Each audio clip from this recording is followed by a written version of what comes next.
মুসলমানকে বলুন, বলো কৃষ্ণ, দেখবেন উচ্চারণ করবে কৃষ্ণ। কোনো মুসলমানকে ডেকে বলুন, বলো হরি, বলবে হরি। রাম বলতে বলুন, বলবে রাম। সব বলবে, ভগবানের সব নাম বলে ফেলবে। কিন্তু আপনি যখনই বলবেন বলুন জগন্নাথ, বলবে না, বলাতে পারবেন না। কেন না, তারা তথ্যটা জানে।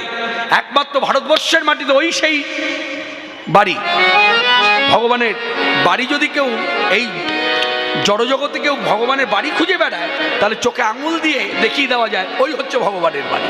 যে বাড়ি থেকে ভগবান বৎসরে একবার বেরিয়ে আসে, সেটা হলো পুরীর মন্দির। তাই জানবেন, পুরীর মন্দিরে সবাই ঢুকতে পারে, একমাত্র ইসলাম ধর্মাবলম্বী মানুষের ঢোকা নিষেধ। এই কথাটা প্রচার আছে, যার জন্য জগন্নাথের প্রতি তাদের একটা রোষ আছে। এই ঠাকুরের নাম আমরা নেব না। বন্ধুরা, এতক্ষণ যার কথা শুনলেন তিনি হলেন কীর্তনীয় কৃষ্ণপাল।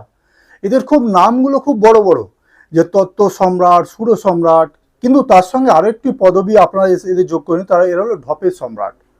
কারণ কি, ইনি যে কথাগুলি বলছেন তার বাস্তবিক কি কোনো ভিত্তি আছে কি? ভিত্তি নেই, বাস্তবিক ভিত্তি। কারণ কি, কারোর নাম যদি জগন্নাথ হয়, তাহলে তার পাশে তার যদি কোনো মুসলমান বন্ধু থাকে, সে কি তাকে জগন্নাথ বলে ডাকবে না?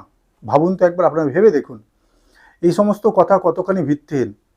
এবার কেন তাদেরকে তারা জগন্নাথ বলে না, কারণ কি দেখাচ্ছে? তারা রাম বলবে, হরি বলবে, কৃষ্ণ বলবে, জগন্নাথ কেন বলবে না? না, জগন্নাথ মন্দিরে ঢুকতে দেওয়া হয় না বলে। আবার বলছেন কি সেখানে কেবলমাত্র মুসলিমদের ঢুকতে দেওয়া হয় না তাই। ওনার মানে তথ্যের জন্য আমি বলে দিই, ওখানে কোনো অহিন্দু অর্থাৎ হিন্দু ব্যতীত কারোর ঢোকা, যে কারোরই প্রবেশ নিষেধ। সেটা মুসলমান হতে পারে, খ্রিস্টান হতে পারে, ইহুদি হতে পারে। শুধুমাত্র মুসলমানদের জন্য প্রবেশ নিষেধ ওখানে কোথাও বলা নেই। ওখানে অহিন্দু বা নন হিন্দু যাদেরকে বলে, তাদের পক্ষেই ওখানে প্রবেশ নিষেধ। আর ওই একটা কোনো কারণ হলো যে জগন্নাথ মন্দিরে ঢুকতে দেয়নি বলে তারা জগন্নাথ বলে না। আরে ভাই, কত আমাদের আশেপাশে রয়েছে, তারা অনেকেই বলে, আরে অনেকেই বলতে শুনবেন, জগন্নাথপুরীর বাস হচ্ছে, এই দেখ জগন্নাথের বাস যাচ্ছে, জগন্নাথের আজ রথ হচ্ছে, জগন্নাথ বলবে না।